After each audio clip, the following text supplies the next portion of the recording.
kantor Kadin di Jalan Pemuda belum bermerek. Belum merek. Saya nggak belum. Yang memberi inisiatif ke dunia usaha itu Kadin gitu. Dia nggak harus bicara dengan pemerintah gitu. Karena dia pakar gitu. Kalau sekarang jadi masalah Kadin, mungkin yang duduk di situ nggak pakar gitu. Kenapa sih Kadin suka konflik terus di internal? Benar nggak ini pernyataannya? Benar. Saya sudah berapa tahun saya dipakan nggak bisa kerjasama gitu. Orang-orang Kadin ini harusnya orang-orang pintar di situ, orang-orang pintar di masing-masing departemennya. Harusnya. Harus. Sumatera Barat masih membutuhkan Kadin nggak? Hebat bersama Bandaya, kuatkan kita tak akan terkalahkan dengan kebersamaan. Kita pasti bisa. Halo, Assalamualaikum warahmatullahi wabarakatuh. Kembali bersama saya di channel Kopi Pahit Hidayat. Channel yang menginspirasi, memotivasi, dan juga informatif. Kali ini kita akan bercerita tentang Kamar Dagang Indonesia Sumatera Barat, Kadin Sumatera Barat. Nah, dasar pemikirannya kenapa ini topik yang kita angkat pada sesi ini adalah karena memang 3 tahun belakangan pertumbuhan ekonomi Sumatera Barat rata-rata itu di bawah nasional. Pertumbuhan ekonomi ini tentu juga akan berfungsi untuk men-trigger pembukaan lapangan pekerjaan, mengurangi pengangguran, termasuk juga berpikir ke depannya untuk mengangkat atau mengurangi kemiskinan dalam konteks seperti itu. Dari kacamata kami, keberadaan Kadin ini belum begitu optimal, kalau tidak boleh disebut mati suri di Sumatera Barat. Benarkah seperti itu? Kita akan konfirmasi dengan aktivis Kadin atau pengurus Kadin yang sudah puluhan tahun malang melintang di Kamar Dagang Indonesia Sumatera Barat, Bapak Sam Salam. Yap. Yang dikenal dengan Cipotong Alai. Di Cipotong Alai ini apa, ngomong apa nih maksudnya ini? Dia pakai drone. Oh, drone ya? Pakai drone, dia nampak apa aja kejadian-kejadian yang ada di Sumatera Barat. Iya. Pak Sam, kita coba fokus saja. Kamar Dagang Indonesia atau Kadin Sumatera Barat ini didirikan atas undang-undang. Ya. Fungsinya adalah sebagai wadah komunikasi, interaksi, advokasi bagi pelaku usaha dengan stakeholder. Termasuk juga dengan pemerintah, termasuk juga dengan antar pengusaha juga, lintas daerah, bahkan lintas negara begitu. Nah, inilah yang berfungsi untuk sesungguhnya secara teori untuk menumbuhkan pertumbuhan ekonomi. Ya, unsur pemerintah sebagai regulator, pelaku usaha sebagai operator, termasuk juga lembaga pembiayaan perbankan begitu. Nah, Sumatera Barat itu memang belum menggairahkan pertumbuhan ekonominya, Pak Sam. Saya melihat peran dan fungsi Kadin ini seakan-akan tidak ada kelihatannya. Ya. Pandangan Pak Sam gimana? Oke, terima kasih. Kopi pahit ini cukup terkenal. Jangan yang pahit-pahit kasih ke kita. Tapi masalah Kadin, dunia usaha ini, Kadin itu adalah induknya organisasi Usaha. dunia usaha. Oke. Jadi induknya itu berarti dia mempunyai suatu pola pikir untuk pengembangan dunia usaha di Sumatera Barat. Jadi pola pikirnya itu harus terpola gitu. Kalau nggak terpola dalam menjalankan aktivitasnya, berarti akan jadi amburadul gitu. Sebenarnya Kadin ini orang-orang itu terdiri dari para pelaku yang mempunyai pola pikir di perekonomian. Oke. Nah, tapi ternyata berapa kali saya jadi pengurus, kebanyakan para pemikir yang berpola itu yang agak kurang gitu, tidak sama dengan yang dulu. Jadi Kadin selama ini nggak ada pola pikir ekonominya atau usahanya, maksudnya seperti kurang gitu. Nggak ada orang di situ, tapi tertelan saja gitu dengan hal-hal yang aktivitas yang nggak jelas gitu. Jadi memang semuanya itu di dunia usaha ini karena dia induk organisasi, tanggung jawab pertumbuhan ekonomi itu di dunia usaha. Dunia usaha itu ketuanya Kadin gitu. Iya. Yang bertanggung jawab besar terhadap itu. Jadi kalau mundurnya suatu pertumbuhan ekonomi atau rendahnya pertumbuhan ekonomi, itu berarti dunia usahanya nggak bergerak gitu, atau kurang bergerak gitu. Nah, yang paling penting di sini kita harus pisahkan antara perannya Kadin dengan perannya pemerintah gitu. Dia mitra, tapi cara-cara kerjanya itu yang sedikit tak terpola gitu. Oke. Nah, Betul, Pak Sam. Kalau kita coba menukik lagi ya, Sumatera Barat, struktur perekonomiannya kan distribusi ada 3 komponen besar. Pertama, sektor pertanian. Karena memang 52% kurang lebih masyarakat Sumatera Barat bergerak di sektor pertanian. 21% lebih kurang. Yang kedua adalah perdagangan. Nah, perdagangan ini ada yang ultra mikro, yang kecil, menengah, dan besar. Nah, kita rata-rata kan kecil, ultra mikro, termasuk juga yang menengah begitu. Ya. Tapi mereka tidak tumbuh begitu. Ada kecenderungan karena memang pemerintah tidak memfasilitasi. Ya. Itu pandangan seperti itu bagaimana? Atau kadinnya yang tidak membuka komunikasi dengan pemerintah, berkontribusi pemikiran terhadap pemerintah, atau pemerintah yang apatis terhadap pelaku usaha? Sebenarnya nggak begitu. Sebenarnya bisa mendekati begitu. Kadin ini sebenarnya sebagai inisiator gitu. Inisiator agar semua dunia usaha ini, pelaku dunia usaha ini naik kelas semua. Ya. Ya, itu yang bertanggung jawab itu Kadin sebenarnya. Karena Kadin adalah induk organisasi dan ketuanya semua dunia usaha. Ya, Gitu. asosiasi usaha ada di bawah lindungan itu. Kadin ya. Jadi yang agak pola terpikirnya agak sesat gitu dalam tanda kutip ya, bahwa terlalu banyak tergantung kepada kebijakan pemerintah. Gitu. Sebenarnya dunia usaha ini tidak perlu tergantung, memberikan advokasi. Misalnya Tergantung ini maksudnya menampung ke Tergantung. pemerintah atau berharap Ya, pemerintah? Berharap ke pemerintah gitu. Karena sering juga menyalahkan dalam tanda kutip pemerintah gitu. Kok nggak bisa maju ini pemerintahnya pemimpinnya, sebenarnya bukan gitu. Jadi kita melihat seperti Kadin Indonesia ya, mereka bergerak sendiri, bisa mengusulkan aturan, bagaimana cara naik kelas. Itu di Indonesia kan cukup hidup gitu kan, nggak nyampe ke kita bilang nih provinsi gitu. Jadi perlu sebenarnya Kadin ini sebagai tombak gitu, sebagai lokomotif untuk menggerakkan ekonomi gitu. Oke.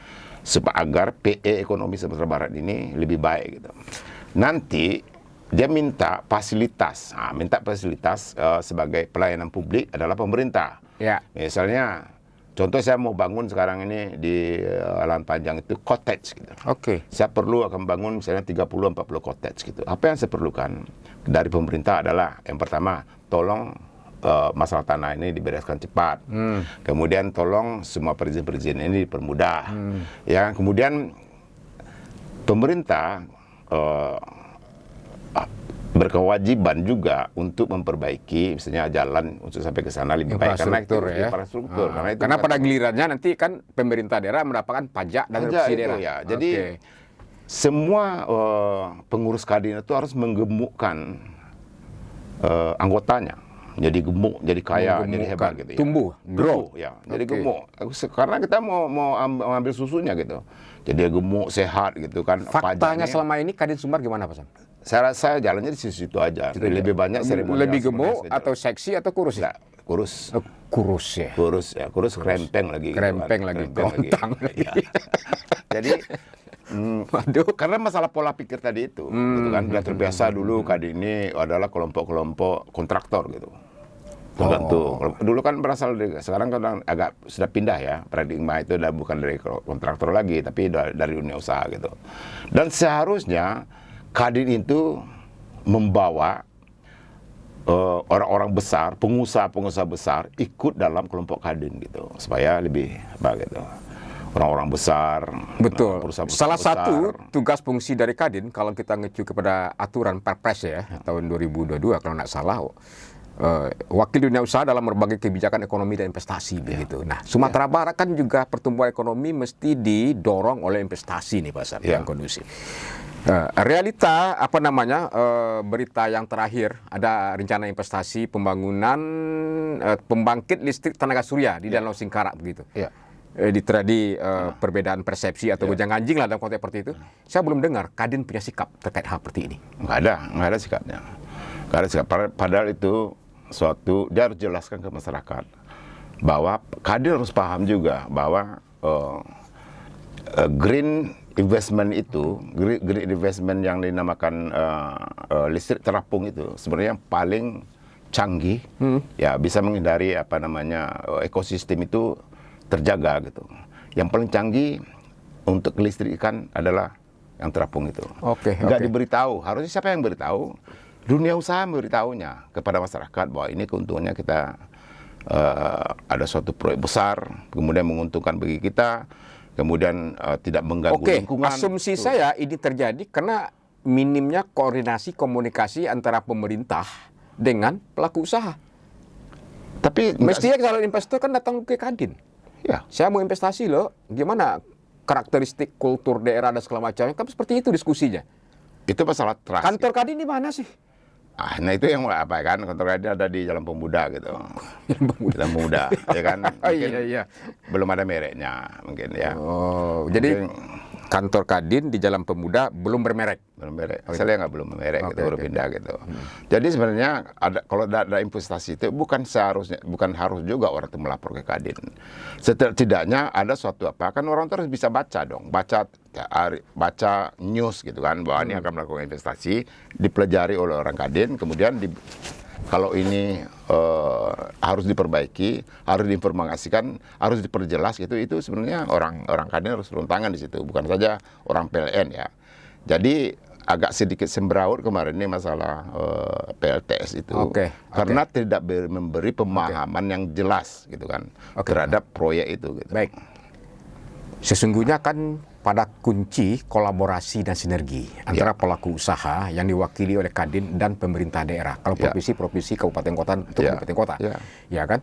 Nah, kolaborasi seperti apa ya yang selama ini yang sesungguhnya dibutuhkan Kadin dan yang telah dilakukan oleh Kadin Sumatera Barat? Sebenarnya simpel saja. Apa yang akan didirikan atau investasi apa yang akan dilakukan oleh Kadin, baru bicara dengan pemerintah. Kebutuhan-kebutuhan apa yang perlu untuk mensukseskan investasi tersebut. Kan simpel saja sebenarnya. Oke, tapi kan mesti sinergis dengan rencana pembangunan pemerintah daerah. Pertanyaannya, Kadin tahu nggak? Kadin juga nggak tahu, mungkin mungkin dia tahu sekilas dari media. Bisa ya dari media, tapi masalah pola pikir tadi bahwa yang duduk di Kadin itu adalah seorang advisor gitu. Seorang yang memberikan pemikiran yang terpola kepada pemerintah dan memberi suatu pandangan kepada pemerintah, itu sebenarnya tugas Kadin gitu. Jadi pemikir-pemikir itu, makanya saya jadi nggak mengerti gitu. Kenapa orang Kadin menganggap kita tidak seperti cuek gitu, dicuekkan oleh pemerintah gitu. Sebenarnya enggak juga dicuekin gitu, karena yang memberi inisiatif ke dunia usaha itu Kadin gitu. Dia nggak harus bicara dengan pemerintah gitu, karena dia pakar gitu. Kalau sekarang jadi masalah Kadin, mungkin yang duduk di situ nggak pakar gitu. Harusnya pakar bidang investasi, ini pakarnya. Di struktur kepengurusan maksudnya. Itu yang paling penting di situ. Orang yang berpengalaman, yang punya pola pikir pikirannya yang terpola gitu. Nah, jadi itu yang penting di situ tuh, yang duduk di situ itu harus bisa membuat inisiasi pergerakan ini supaya dunia usaha ini lebih baik. Jadi jangan terlalu banyak menuntut kepada pemerintah, karena pelaku peningkatan PE ini dari dunia usaha gitu. Mampu nggak nih Sumatera Barat menciptakan 8% yang daerah presiden? Nah, ini berat. Jadi, ini kalau nggak hubungannya lebih intens ya mestinya. Saya ingat Pak Sam, ketika Presiden Prabowo Subianto kunjungan ke suatu negara, itu ketua Kadinnya diikutkan. Ada meeting juga dengan pelaku-pelaku usaha di negara tertentu begitu kan. Peluang investasi dan potensi nasional kita juga terekspos seperti itu. Saya pikir itu keren, apalagi asta kita antara lain juga target pertumbuhan kita ekonomi itu 8% itu. Dalam rangka untuk percepatan menuju Indonesia Emas 2045 begitu kan. Nah, kan tentu perlu ada pendekatan yang tidak biasa nih. Harus ada upaya ungkit daya dorong yang luar biasa untuk bisa mencapai peningkatan pertumbuhan ekonomi kita.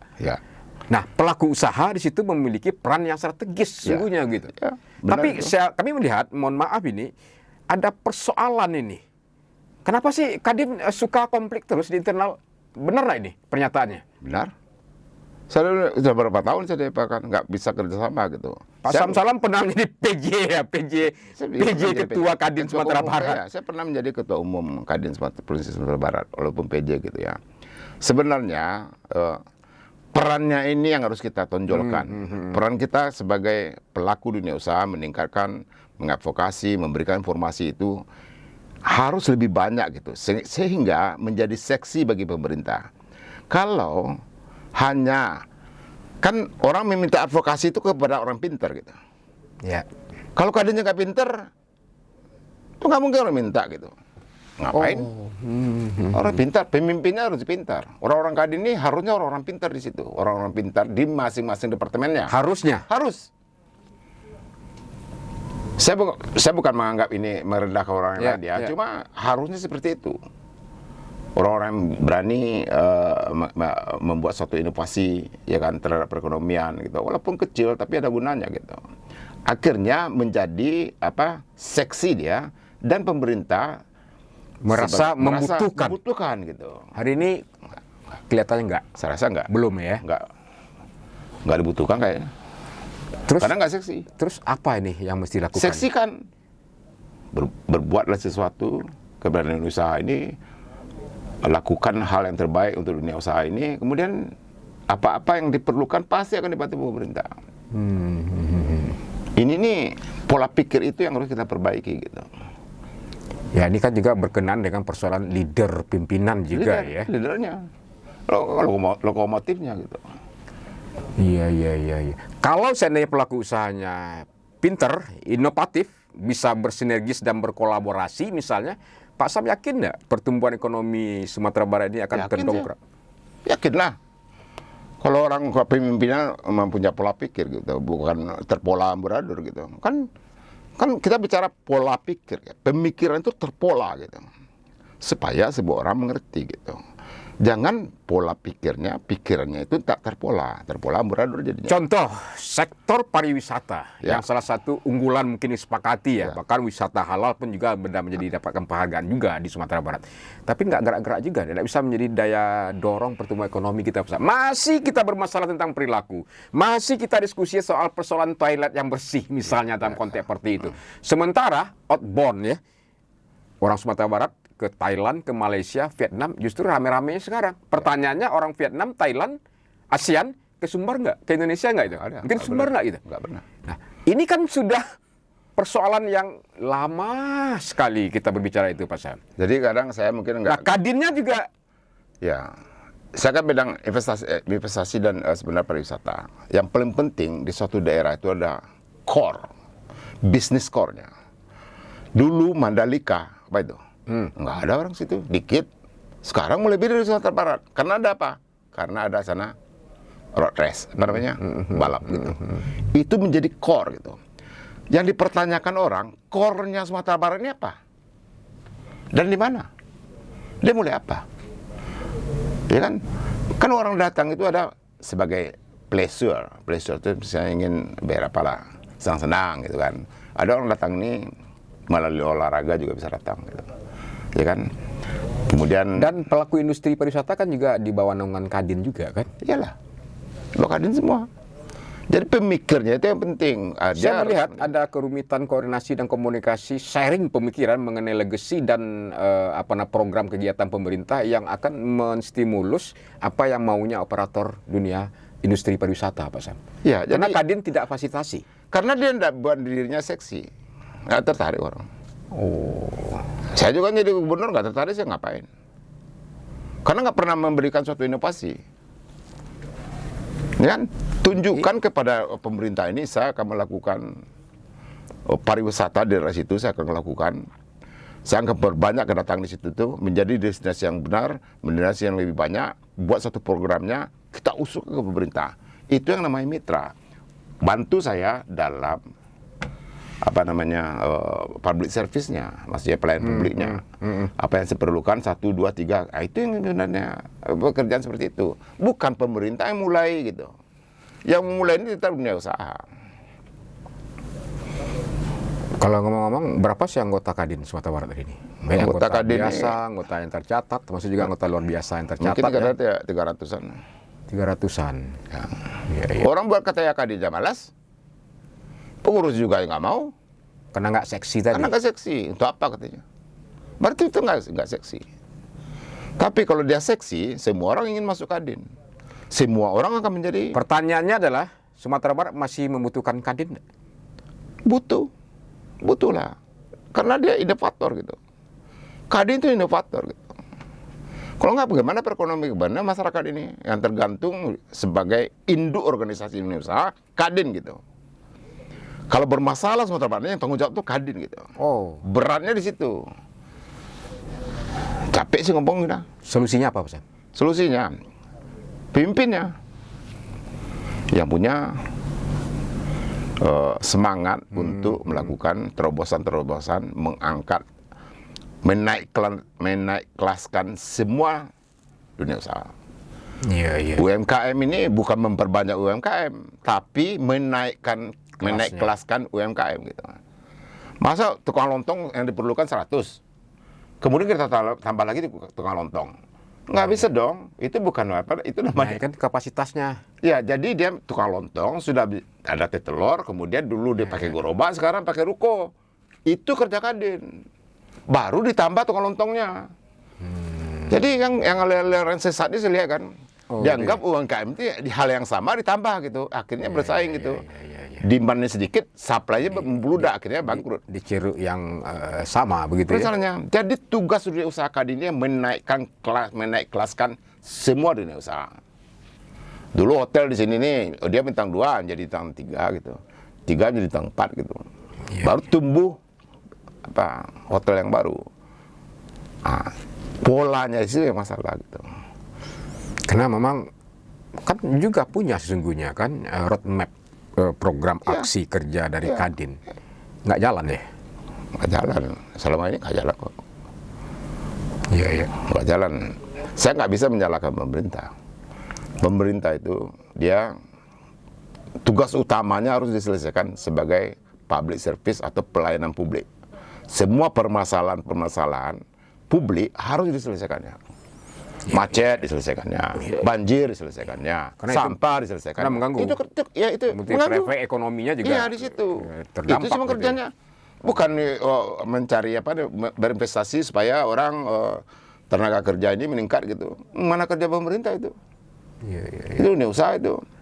Tapi Kadin bagi Sumatera Barat masih dibutuhkan. Harus. Tapi ketika dikatakan mati suri yang seperti ini, Itu kan saya pikir pola pikirnya. pola pikir ya. Apalagi yang mau disampaikan soal ini Pak Sam? Persoalan dunia usaha Sumatera Barat ya. Antara kehilangan induk, antara harapan dan tantangan di era digitalisasi, pertumbuhan ekonomi yang ingin 8%, pengangguran juga, susah lapangan pekerjaan juga. Persoalan kita loh. Ya, sebenarnya itulah kerja Kadin, menyelesaikan masalah-masalah karena orang Kadin ini adalah advisor, gitu. Pemberi nasihat. Karena dianggap orang-orang Kadin ini mempunyai kompetensi yang lebih baik dalam dunia usaha.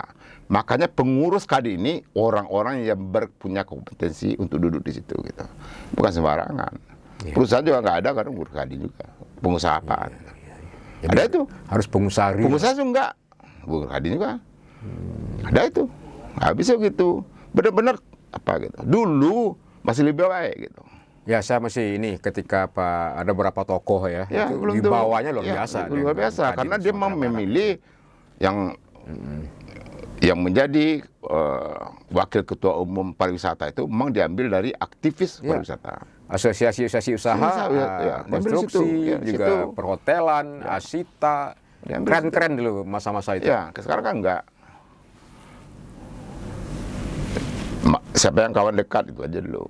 Kacau di situ. Ini persoalan paradigma, persoalan niat Nawa itu ikut berkontribusi secara konkret untuk mendorong meningkatkan pertumbuhan ekonomi Sumatera Barat.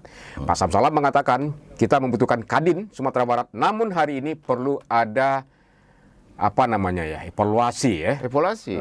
Orang yang kembalikan duduk ke di situ kita. itu, orang yang duduk di situ itu sesuai dengan bidangnya punya keahlian untuk punya inovasi, punya pergerakan, punya waktu untuk memikirkan Kadin. Dan orang-orangnya harus kompeten gitu. Nah, ketika orang-orang kompeten dan punya visi yang kuat, pemerintah Tarik dong. Karena mereka jadi kita yang harus menyeksikan diri kita dulu. menyesuaikan diri. Supaya ditarik oleh lingkungan. Cewek jelek mana mau orang. Oh. Nah, cewek seksi kan mau orang. Iya. Akhirnya kembali kepada yang seksi-seksi begitu ya.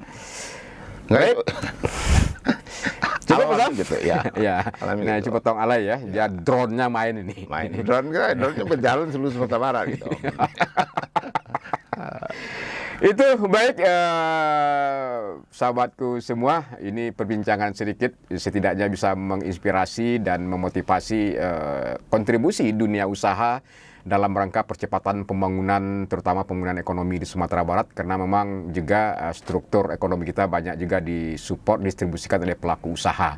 Yang hari ini boleh dikatakan dari pembicaraan Pak Sam Salam tadi, butuh induk yang kompeten, yang cerdas, yang pintar, yang betul-betul real memiliki nawaitu yang sama dengan seluruh stakeholder dalam rangka mensejahterakan Sumatera Barat.